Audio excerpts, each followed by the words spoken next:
میرا نام محمد عرفان ہے، میں دبئی سے بات کر رہا ہوں۔ مسواک کون سے درخت کی کرنی چاہیے؟ برائے مہربانی اس کا جواب آپ بتا دیں۔ 300 روپے فی کس جمع کیے جاتے ہیں اور غالباً پھر عمرے کا ٹکٹ نکلتا ہے۔ کیا فرماتے ہیں؟ انہوں نے کہا کہ 90 آدمی ہیں، 300 روپے جمع کرتے ہیں، پھر عمرے کا ٹکٹ نکلتا ہے، اس پہ عمرے پہ بھیجا جاتا ہے۔ تو یہ تو جوئے والی صورت ہے۔ ان کے سوال سے تو ظاہر یہی ہے، اب ظاہر ہے جس کا نام قرآن اندازی میں نہیں نکلا اس سے 300 روپے تو واپسی نہیں کیے جائیں گے۔ 300 روپے جمع کر کے جتنی بھی رقم بنتی ہے وہ اس کو دے دی جائے گی۔ تو یہ جوئے والی صورت ہے کہ اپنا مال ضائع ہو رہا ہے، ٹھیک ہے نا، صحیح، کہ مال کو خطرے میں ڈال رہا ہے کہ اگر قرآن اندازی میں نام نکل گیا تو کثیر مال مل جائے گا، نہیں نکلا نام تو اس صورت میں اس کی رقم ڈوب جائے گی۔ تو یہ جوا ہے اور اس کو قرآن میں ناپاک اور شیطان کا فعل کہا گیا۔ اور عمرے کے لیے آپ دیکھیں مقدس، جی، اور اصل میں اسی طرح کرتے ہیں کہ عمرے کا نام لے کر نا، صحیح، اب لوگوں کے ذہن میں یہ اس طرف ذہن جاتا ہی نہیں ہے یار اس میں بھی کوئی جوا ہوگا، یار کتنے وہ اپنے طور پہ سمجھ رہے ہوتے ہیں یار کتنی نیکی کا کام کر رہے ہیں، صحیح بات، اور اس طرح جو ہے عمرے پر بھیج رہے ہیں، اس طرح ان کی توجہ ہی نہیں ہوتی۔ صحیح بات، عمرے پہ جانا تو اچھا کام ہے لیکن یہ جو طریقہ کار ہے وہ طریقہ کار ان کا غلط ہے۔ صحیح۔ اب جیسے بعض جگہ ہوتا ہے کہ پیسے نہیں لیے جاتے، صرف شناختی کارڈ کی کاپی لی جاتی ہے، وہ جمع کی جاتی ہے، اس میں سے جو ہے وہ کسی کا نام نکل آئے، اس میں تو کوئی حرج نہیں ہے کہ وہاں کسی کے پیسے نہیں ڈوب رہے۔ صحیح۔ یہاں جو سوال پوچھا گیا وہ یہی ہے کہ ہر بندہ جو ہے وہ 300 روپے جمع کروائے گا، ٹھیک ہے، اور قرآن اندازی میں کسی ایک کا نام نکلے گا، اس کو عمرے پہ بھیج دیا جائے گا، اسے پیسے دے دیے جائیں گے۔ تو یہ جوئے والی صورت ہے۔ اور مفتی اعظم پاکستان مفتی وقار الدین صاحب رحمۃ اللہ علیہ، انہوں نے اپنے فتاوی میں اس بارے میں بھی کافی تفصیل کلام کیا ہے، اور فرمایا کہ ہر وہ قسم کی لاٹری جس میں کسی کا نام نہ نکلے اور اس کے پیسے ڈوب جائیں تو یہ جوئے والی صورت ہے۔ اب چاہے ان پیسوں سے کسی کو عمرے پر بھیج دیں یا حج پہ بھیج دیں یا کچھ بھی کریں، تو یہ مقدس نام لے کے اس طرح لوگوں کو دھوکہ یہ لوگ دے رہے ہیں جو کہ شرعی اعتبار سے درست نہیں۔ مدی چلے کے ناظرین اندازہ لگائیں اس بات سے کہ یعنی نام کتنا پیارا استعمال ہوتا ہے کہ عمرے کا ٹکٹ، لیکن جب اس کی ہم نے ابھی تفصیل سنی تو پتہ چلا یہ تو جوئے کی ایک نئی صورت، یا جوئے کو بڑا اچھا کر کے گویا کہ پیش کیا جا رہا ہے۔ تو کتنی عجیب بات ہے۔ تو یہ ہے علم دین کی برکتیں کہ ہمیں علم دین سے پتہ چلتا ہے کہ کیا چیز غلط ہے اور کیا چیز صحیح ہے۔ لہٰذا اگر کسی کو عمرے پہ بھیجنے کا شوق ہے اور جذبہ ہے تو جو اس کا جائز طریقہ ہے اسی کو اختیار کیا جائے، جبھی ثواب ملے گا، ورنہ یہ ایک جوئے کی صورت ابھی جو آپ نے سنی یہ بیان کی گئی۔ مسواک کون سے درخت کی جائے؟ مسواک جو ہے یہ پیلو، زیتون یا نیم وغیرہ کڑوی لکڑی کی ہونی چاہیے۔ تو ان میں سے کسی بھی قسم کی مسواک، مزید تفصیل کے لیے امیر علیہ سنت کا رسالہ ہے، اس کا مطالعہ کیا جا سکتا ہے۔ یہ مسواک کے حوالے سے جو سوال ابھی کیا گیا تو آپ کی دلجوئی کے لیے مزید آپ کے علم اضافے کے لیے رسالہ ایک آپ کو پیش کر رہے ہیں، دیکھ لیں۔ مسواک شریف کے فضائل مع 10 حکایات، تو اس کا آپ مطالعہ کر لیں گے تو انشاءاللہ عز و جل مزید مسواک کے فضائل اور روایتیں اور مدنی پھول اس میں آپ کو ملیں گے، تو لہذا اس کو حاصل کر لیں۔ جی مزید کورس ہم شامل کریں گے۔ عمران بشیر چکوال نورپور سے ہم یہ پوچھنا چاہتے ہیں کہ خرگوش کھانا حلال ہے یا حرام ہے؟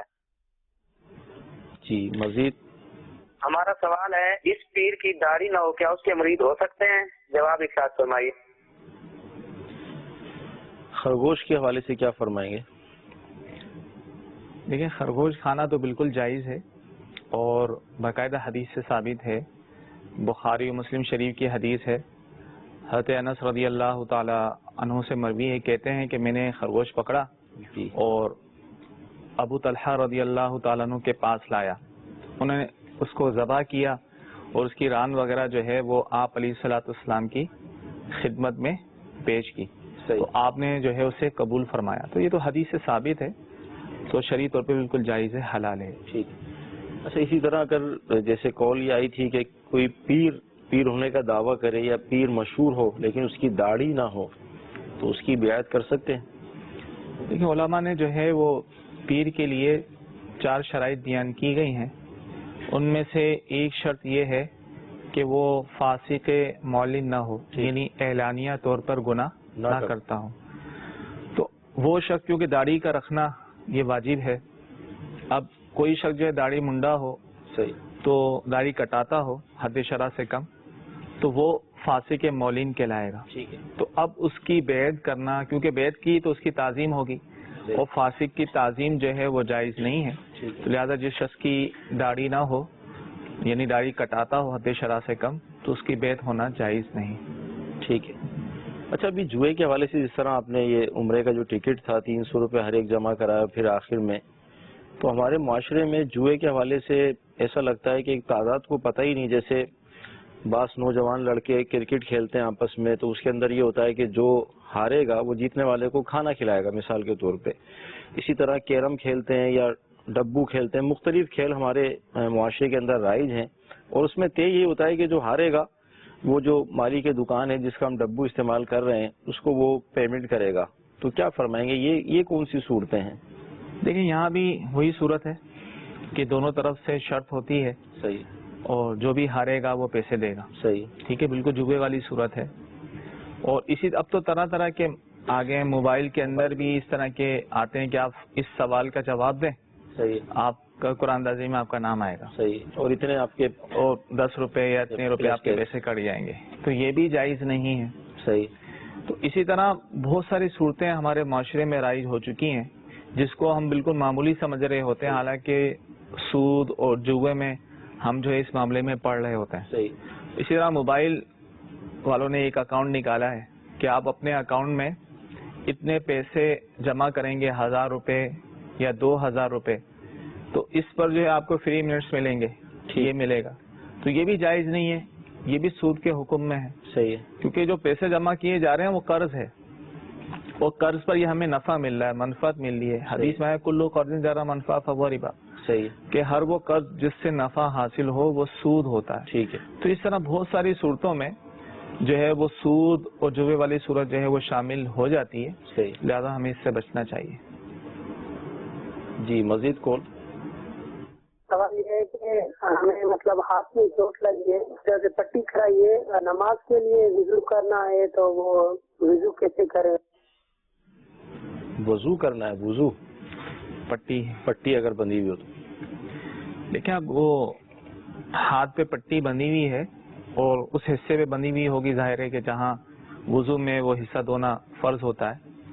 تو اگر تو وہاں پانی پہنچانا نقصان دہ ہے، بعض اگر چوٹ ہو جاتی ہے اور پانی جو ہے وہاں اس کے لیے نقصان دہ ہوتا ہے، تو ایسی صورت میں یعنی نہ اس پٹی کو اتار کے پانی بہا سکتا ہے نہ پٹی کے اوپر پانی بہا سکتا ہے.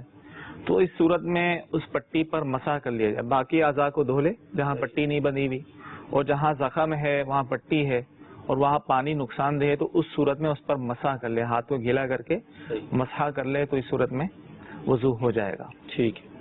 اچھا سردی کا موسم ہمارے اپنے ملک کے اندر مختلف ایسے علاقے ہیں جہاں بہت زیادہ سردی ہوتی ہے، بعض ایسے علاقے ہیں جیسے ہمارے اپنے باب المدینہ میں تو سردی ہوتی لیکن اتنی نہیں ہوتی کہ سارے کام ہمارے موقوف ہو جائیں. اب موزے کا استعمال کیا جاتا ہے سردیوں میں، تو وہ کون سے موزے ہیں کہ جس پر مسح کر لیا جائے تو مسئلہ حل ہو جائے اور نماز پڑھ لے آدمی؟ اس حوالے سے کیا فرم؟ کیونکہ عام موزے بھی لوگ پہن لیتے ہیں، اس پہ مسح کر کے نماز پڑھنا شروع کر دیتے ہیں. دیکھیں موضوع پر مسح یہ تو حدیث سے ثابت ہے، لیکن جو عام موزے کپڑے وغیرہ کے ہوتے ہیں یہ وہ نہیں، بلکہ وہ چمڑے کے ریگزین کے جو موزے ہوتے ہیں، پاؤں دھو کر وضو وغیرہ کر کے اسی نے وہ موزے پہن لی. صحیح. ٹھیک ہے. تو اب دوبارہ وضو کی حاجت ہوئی تو اب اسے دوبارہ پاؤں دھونا ضروری نہیں ہوگا. صحیح. پورا وضو کر لے اور پاؤں پر جو ہے وہ مسح کر لے اوپر والے حصے پر، تو اس صورت میں جو ہے اس کا وضو ہو جائے گا. تو اگر کوئی مسافر ہے تو اس کے لیے مزید رعایت ہے کہ 3 دن اور 3 رات جو ہے اس صورت میں وہ مسح کر سکتا ہے. اگر وہ مقیم ہے تو 1 دن اور 1 رات کی صورت میں مسح کر سکتا ہے. ٹھیک. اچھا اسی طرح یہ ارشاد فرمائیں کہ اگر کسی پر نماز قضا ہوں تو کیا وہ سنتیں بھی پڑھے گا یا قضا نمازیں پڑھے سنتوں کی جگہ؟ کیا فرمائیں؟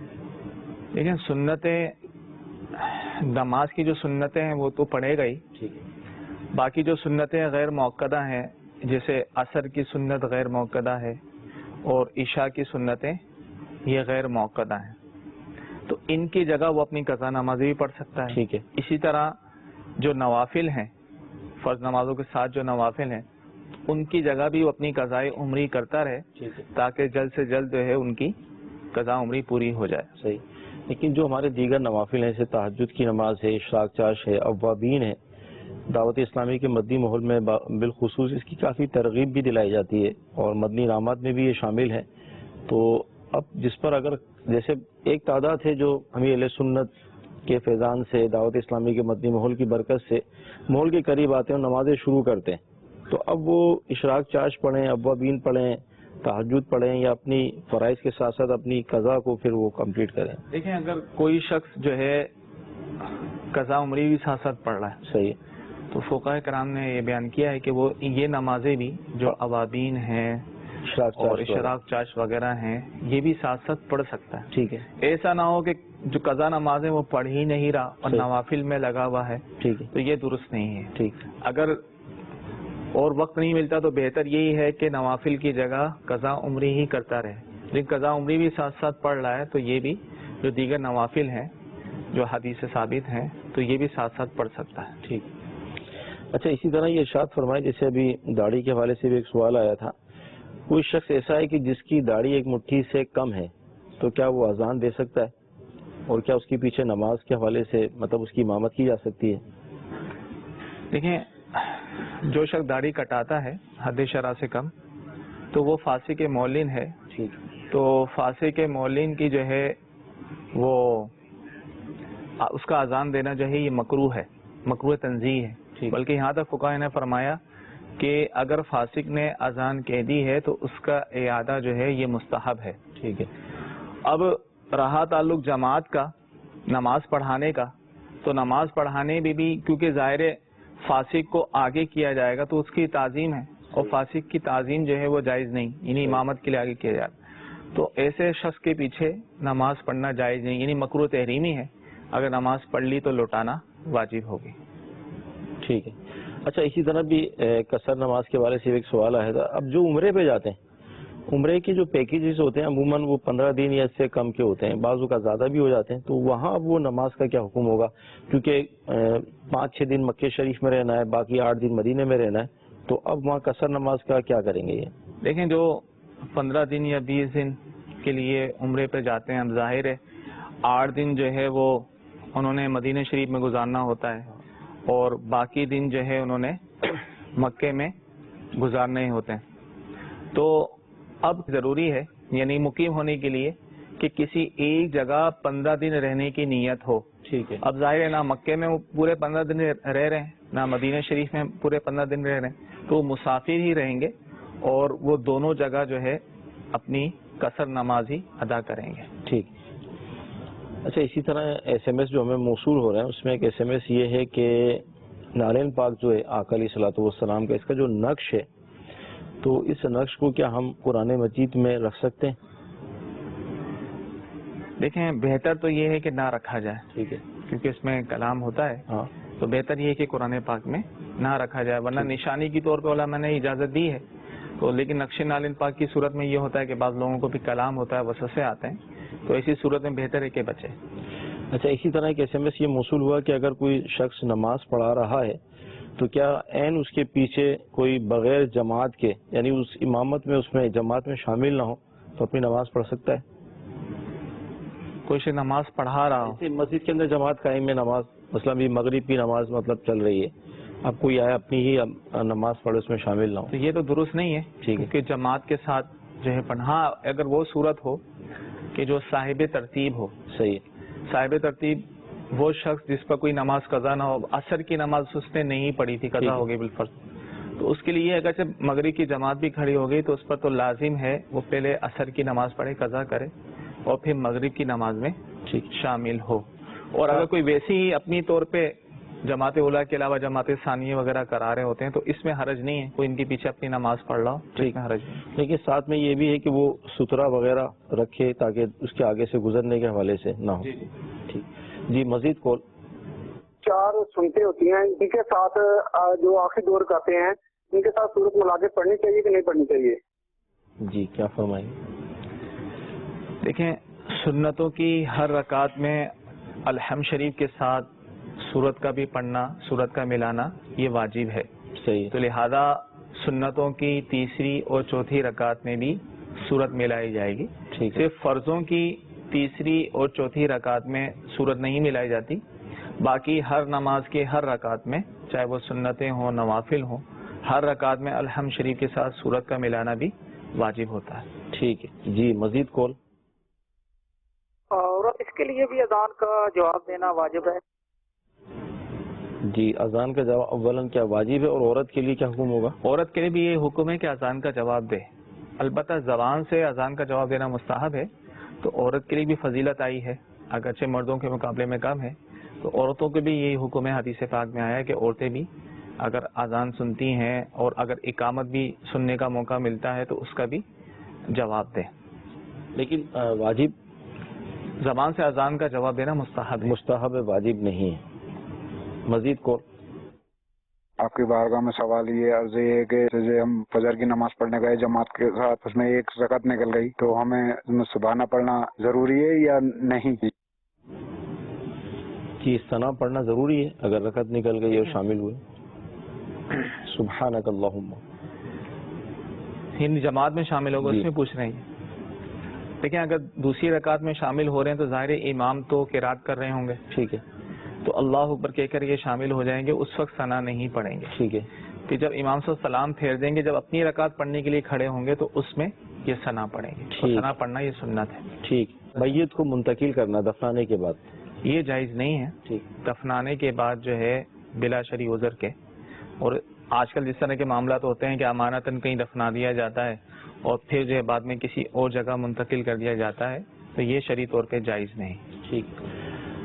مدنی چینل کے ناظرین، الحمدللہ عز و جل دنیا بھر میں مدنی مذاکرہ دیکھا جاتا ہے اور بے شمار مدنی پھول ہمیں اس میں سیکھنے کو ملتے ہیں. امیر علیہ سنت جلوہ گر ہوتے ہیں، علمی عملی یعنی تزکیہ نفس کے حوالے سے بھی بہت فائدہ مند ہوتا ہے. تو لہذا میں آپ سے مدنی التجا کروں گا اس کو بھی ضرور دیکھیے.